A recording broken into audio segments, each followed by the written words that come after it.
one of the beautiful things about America, the Second Amendment, is we also like individual freedom. That's one of the unique aspects at the founding of this country, and still, and for me, is the beacon of hope that somehow there's the fire of freedom burns in there, like that Texas feel.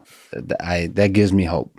The FU energy that revolts against the power, which, as we discussed, power corrupts and ultimately leads to sort of degradation of the whoever's ruling the It's people. it's interesting though. Like it seems to me, maybe I don't know if I'm reading this properly when I see it, but it seems to me that like you said that flip the bird. I'm going to do me within reason. Like as long as I'm not hurting you, is idea that very much, at least in my mind, defines the American ideal, or at least part of the consciousness of the United States, is under attack to a certain extent. In if only like I can think to like maybe a generation behind us, it's becoming more collectivist. Yeah, for all the good and also the not good of that, and it's not in terms of policy at this point, but just in terms of like consciousness.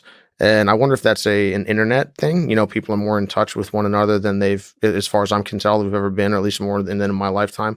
And the rest of the world seems much closer than it did. Living in Virginia, California seems very far away. Being on the internet, it's just right there. I can hear about it. I can see it. I can interact with people from there.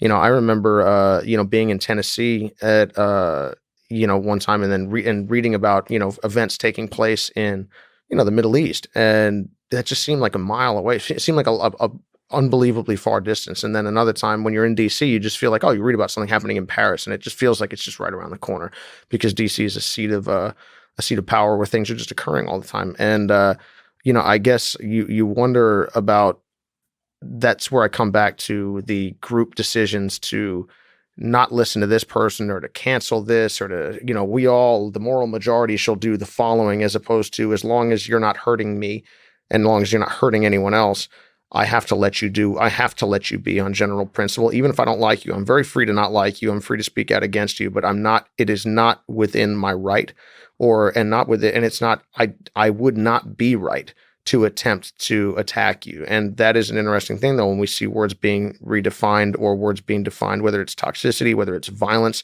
If I think that what you're saying is your speech is by itself, a violence, or a precursor to violence, I'm justified in doing all sorts of things, and that creeps me out significantly, because again, even if it ends up being pointed in a good direction initially, it's only a matter of time.